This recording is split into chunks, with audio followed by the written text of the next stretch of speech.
अस्सलामुअलैकुम स्टूडेंट्स, आज हम स्टार्ट कर रहे हैं मैथमेटिक्स फॉर क्लास 9th सिन टेक्स्ट बुक से हम स्टार्ट करेंगे। ये मेरा फर्स्ट लेक्चर है क्लास 10th के हवाले से। जो टॉपिक हम आज डिस्कस करेंगे उसका नाम है सेट्स, कि सेट्स क्या होते हैं। और ये सेट्स सिर्फ यहाँ ये तो एक्सरसाइज नंबर 17.1 में इन्होंने डिस्कस किया है, लेकिन ये टॉपिक जो है ये बहुत सारी क्लासेस में आप पहले भी पढ़ चुके होंगे। ये 6 से तकरीबन स्टार्ट हो जाता है, 7, 8, 6, 7, 8, उसके बाद फिर ये 10th में दोबारा डिस्कस हो रहा है। तो ये टॉपिक बहुत सारे स्टूडेंट्स को समझ में आ भी चुका होगा, अब तक थोड़ा अंडरस्टैंड आपने कर लिया होगा। और थोड़ा मैं इसको थोड़ा सा एक्सप्लेन करने की कोशिश करती हूँ। जिन स्टूडेंट्स को नहीं आया सही समझ में, वो इसको अच्छे तरीके से समझ लें कि सेट्स एक्चुअली होते क्या हैं।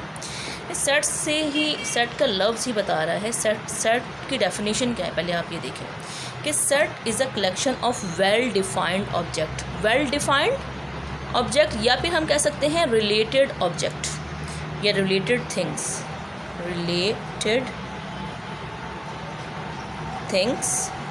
या रिलेटेड ऑब्जेक्ट।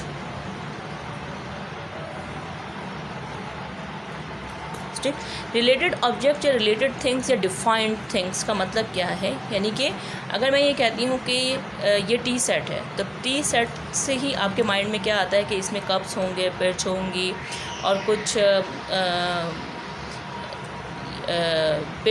कुछ प्लेट्स होंगी जिसमें आप रिफ़्रेशमेंट वगैरह सर्व करते हैं, और इसमें केटल होगा। ठीक है, अगर मैं ये कहूँ कि टी सेट्स में आप ग्लास इंक्लूड कर दें, ग्लासेस भी उसके अंदर रख दें और कहें कि ये भी टी सेट का हिस्सा है, तो हम कहेंगे नहीं, ये टी सेट का हिस्सा नहीं है। ठीक है, तो सेट का मतलब क्या होता है कि उसी से रिलेटेड थिंग्स। तो टी सेट्स में क्या चीज़ें आ जाएंगी, कप, पिचेस या फिर टी पॉट्स वगैरह, ये सब चीज़ें आ जाएंगी। और अगर मैं कहूँ कि वाटर सेट, तो आपके माइंड में ऑटोमेटिकली आ जाएगा कि वाटर सेट क्या है, जिसमें ग्लास होंगे, जग होगा, तो दैट्स कॉल्ड वाटर सेट। और अगर मैं कहूँ कि वाटर सेट में आप कटलरी यानी कि फोक और चम्मच वगैरह इंक्लूड कर दें, तो वो वाटर सेट का हिस्सा नहीं है। ठीक है, तो हमेशा डिफाइंड ऑब्जेक्ट का मतलब क्या है कि ये उसी से रिलेटेड थिंग्स होनी चाहिए। टी सेट है तो टी सेट का मतलब है जो चीज़ टी सेट में होंगी वही चीज़ उसमें आएंगी। जो वाटर सेट में है तो इसमें ग्लास और जग वगैरह ही आएंगी, इसके अलावा कोई चीज़ नहीं हो सकती।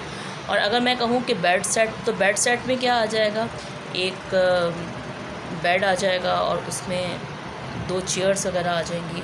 ठीक है, और उसके साथ क्या कैबिनेट आ जाएगी, तो बेड सेट्स कहलाएगा। तो और इसी तरीके से ये तो जनरल एक एग्जांपल्स मैंने आपको बताई थी जो कि हमारी लाइफ में यूज़ होती हैं। तो सेट का मतलब क्या है कि उसी से रिलेटेड थिंग्स होंगी।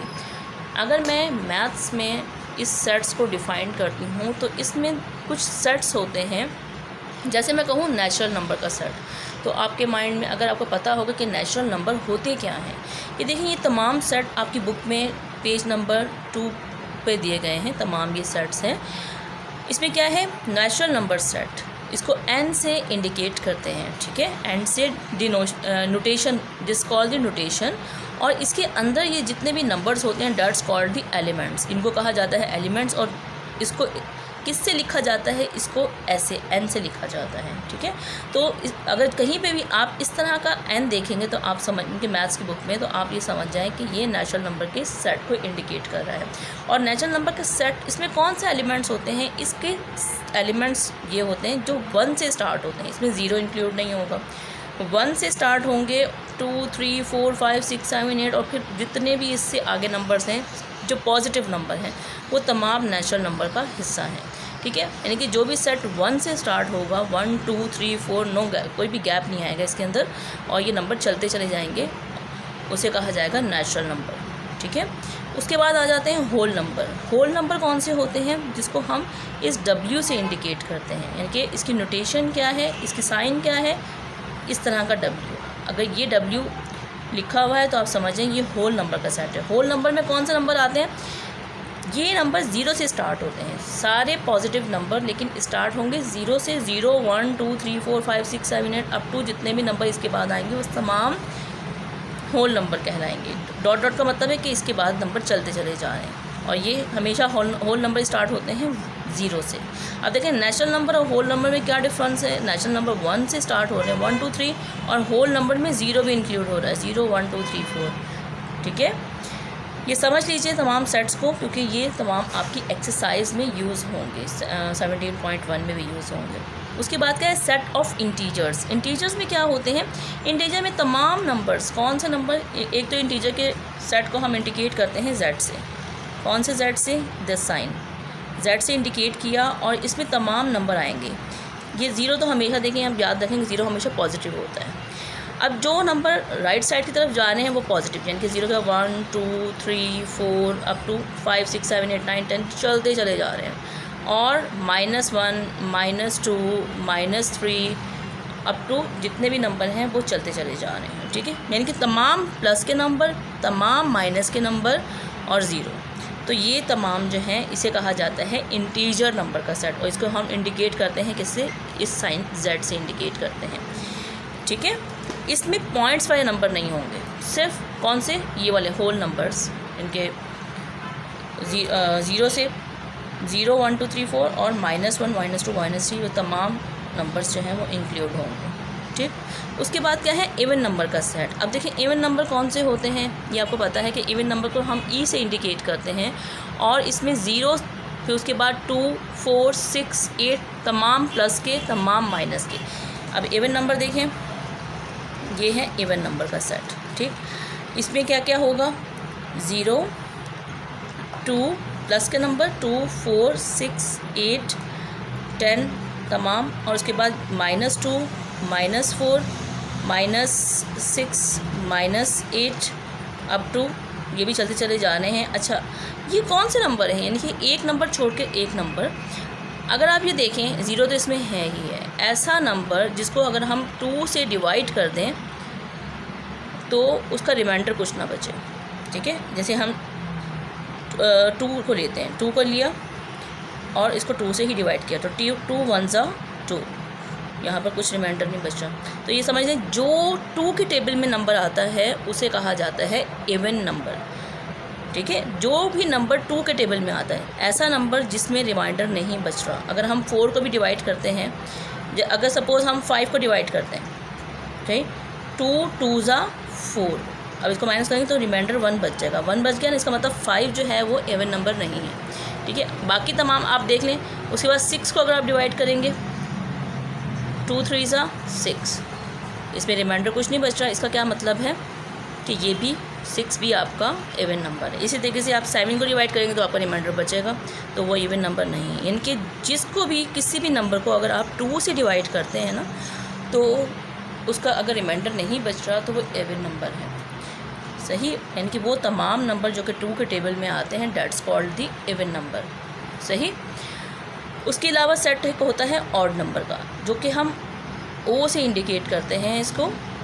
अब जो नंबर इसमें इवन में नहीं होते वो ऑड में मिल जाते हैं। जस्ट लाइक इसमें 0 था, 0 नहीं होगा, इसमें 1 नहीं था, इसमें देखें इसमें 1 आ जाएगा। ऑल्टरनेटिव नंबर, इसमें 1 आ गया, इस पर फिर 2 इसमें गया, 3 इसमें आ गया, 4 इवन में गया, 5 ऑड में आ गया, 6 इवन में गया, 7 ऑड में आ गया, है तो ऑल्टरनेटिव। अब ये देखिए, अगर आप, और इसी तरीके से -1 -3 -5 -7, इस तरीके से ये तमाम प्लस के और माइनस के नंबर जो हैं वो तमाम ऑड नंबर कहलाते हैं, और इस तरीके से ये भी चलते चले जा रहे हैं। इनके वो तमाम नंबर्स ऑड नंबर कहलाते हैं जो कि 2 के टेबल में नहीं आते, यानी कि जो 2 से पूरे डिवाइड नहीं होते। आप इसमें से कोई भी नंबर आप उठा लें, सपोज़ अगर आप जैसे 5 को तो मैंने करके दिखा दी, 3 को अगर मैं लेती हूँ, 3 को अगर मैं डिवाइड करती हूँ 2 से, तो 2 1 ज़ा 2 हो जाएगा, और फिर रिमाइंडर फिर 1 बच जाएगा, यानी कि पूरा डिवाइड नहीं हुआ।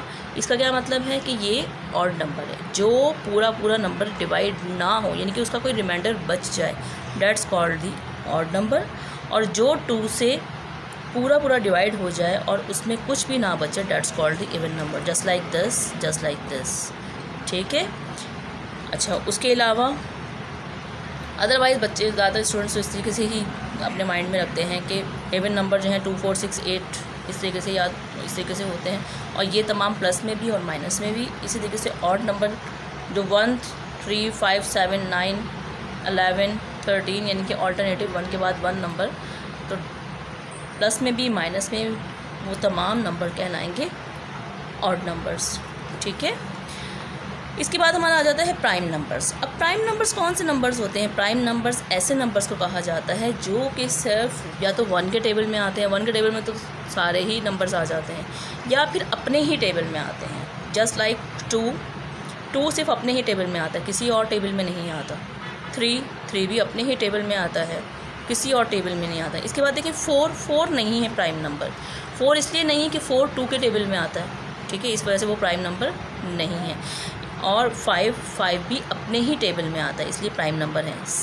6 अपने भी टेबल में आता है, 2 के टेबल में आता है, 3 के टेबल में आता है, इसलिए 6 जो है वो प्राइम नंबर नहीं है। तो प्राइम नंबर कौन से हैं? जो कि या तो अपने टेबल में आते हैं या 1 के टेबल में आते हैं। इसको हम P से इंडिकेट करते हैं। और इसमें आ जाते हैं 2 अपने ही टेबल में आता है, 3 भी अपने ही टेबल में आता है। 4 जो है 4 इज़ नॉट प्राइम नंबर, क्योंकि 4 2 के भी टेबल में आता है, ठीक है, तो 4 प्राइम नंबर नहीं होगा। इसके अलावा 5 अपने ही टेबल में आता है। 6 जो है वो प्राइम नंबर नहीं होगा, क्योंकि 6 2 के टेबल में भी आता है, 3 के टेबल में भी आता है। 2 3 ज़ा 6 और 3 2 ज़ा 6। इस तरीके से अगर आप 7 को देखें, 7 भी अपने ही टेबल में आता है, किसी और टेबल में नहीं आता। 8 प्राइम नंबर नहीं होगा, क्योंकि 8 जो है वो 2 में आता है, 4 में आ जाता है, सही। इसके अलावा 9 भी प्राइम नंबर नहीं होगा, क्योंकि 9 जो है वो 3 के टेबल में आ जाता है, सही। तो इसके अलावा 10 भी नहीं होगा प्राइम नंबर, क्योंकि 10 जो है वो 2 के टेबल में आता है, 5 के टेबल में आता है, सही। तो ये उसके अलावा 11, सही। और इसके अलावा ये चलते चले जाएंगे, वो तमाम नंबर्स प्राइम नंबर्स कहलाते हैं जो कि सिर्फ अपने ही टेबल में आते हैं, या 1 के टेबल में आते हैं या फिर अपने ही टेबल में आते हैं। That's called the prime number. और इसको हम प्राइम नंबर को P से इंडिकेट करते हैं। उसके बाद ये क्या है? Rational number set. Rational number और इर्रेशनल नंबर। अभी देखिए ये तमाम रैशनल और इर्रेशनल नंबर ये कौन से नंबर्स होते हैं? ये वो नंबर्स होते हैं जो कि पॉइंट्स की फॉर्म में होते हैं या अपॉन की फॉर्म में होते हैं। जैसे मैं कहती हूँ 2/5, ठीक है, 2/5, ये 2.3296 इस टाइप के नंबर्स हैं। जितने भी इनके पॉइंट्स की फॉर्म में हो या अपॉन की फॉर्म में हो, that's called the rational number. अब रैशनल नंबर के सेट को मैं पहले भी एक वीडियो इसी पर बना चुकी हूँ जी। अब हम डिस्कस करेंगे रैशनल और इर्रेशनल नंबर। रैशनल और इर्रेशनल नंबर्स को मैं यहाँ डिस्कस नहीं करूँगी, क्योंकि रैशनल और इर्रेशनल नंबर्स की मैंने पहले ही वीडियो बना के रखी हुई है। उसका मैं आई बटन इस वीडियो में दे दूँगी, और जो कि मेरी वीडियो के टॉप कॉर्नर पर आ जाएगा। आप उस पर क्लिक कर लीजिए, उस आई बटन पर, तो आपको ये एक वीडियो मिल जाएगी जो कि रैशनल और इर्रेशनल नंबर के नाम से है, ठीक है। वो वीडियो आप ज़रूर देख लीजिएगा, क्योंकि रैशनल और इर्रेशनल नंबर्स जो हैं ये बहुत इंपॉर्टेंट टॉपिक है। ये आपका कॉन्सेप्ट क्लियर होना चाहिए इसके हवाले से, ठीक है। तो उस आई बटन पर क्लिक कीजिए और इस वीडियो को आप देख लीजिए। उसके बाद है सेट ऑफ़ रियल नंबर्स कौन से होते हैं? सेट ऑफ़ रियल नंबर्स, ये देखिए सेट ऑफ़ रियल नंबर कौन कौन से होते हैं? जो कि रैशनल और इर्रेशनल दोनों नंबर्स को अगर हम मिलाते हैं ना, तो वो रियल नंबर हो जाते हैं। हर नंबर रियल नंबर होता है, हर number, every number is real number, ठीक है। तो यहाँ तक तो ये सारे सेट्स मैंने आपको समझा दिए हैं कि सेट्स क्या होते हैं, ठीक है। और एक और जो है सेट जिसको मैं डिस्कस करना चाहूँगी वो होता है कंपोजिट नंबर का सेट, क्योंकि वो भी आपकी बुक में भी इसको डिस्कस किया गया है। आपकी एक्सरसाइज जब मैं सॉल्व करवाऊँगी उसमें भी डिस्कस किया गया है। और इसके अलावा भी आपको पता होना चाहिए कि कंपोजिट नंबर होते कौन से हैं।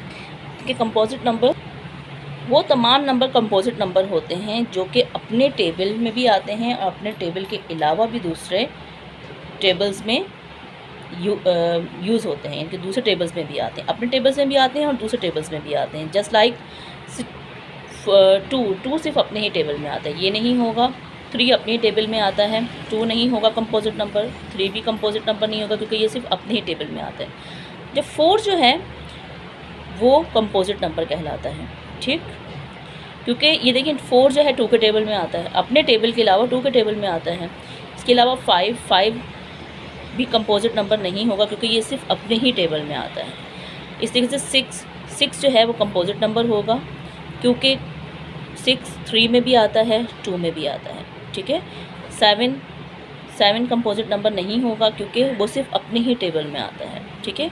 इस तरीके से 8 कंपोजिट नंबर होगा क्योंकि वो 4 में भी आता है, 4 के टेबल में भी आता है और 2 के टेबल में भी आता है, ठीक है। यानी कि वो तमाम नंबर जो कि अपने टेबल में आते हैं और अपने टेबल के अलावा किसी दूसरे टेबल्स में भी आए, 2 या 2 से ज़्यादा टेबल्स में आए, तो उसे हम कहते हैं कंपोजिट नंबर, ठीक है। तो आज के लिए इतना ही काफ़ी है। मिलते हैं अपनी नेक्स्ट वीडियो में इंशाल्लाह। मैं इसको नेक्स्ट वीडियो में हम एक्सरसाइज को सॉल्व करेंगे। आप ये तमाम जितने भी सेट्स हैं इसको अच्छे तरीके से समझ लीजिएगा, उनको याद कर लीजिएगा कि कौन सा सेट जो है वो कहाँ से स्टार्ट होता है और उनमें कौन कौन से एलिमेंट्स आते हैं। एलिमेंट्स मीन्स कौन कौन से नंबर्स उसमें आते हैं, ठीक है। क्योंकि ये जब हम एक्सरसाइज करेंगे तो ये हमारे लिए बहुत ज़रूरी चीज़ें हो जाएंगी। मिलते हैं अपनी नेक्स्ट वीडियो में। अल्लाह हाफ़िज़।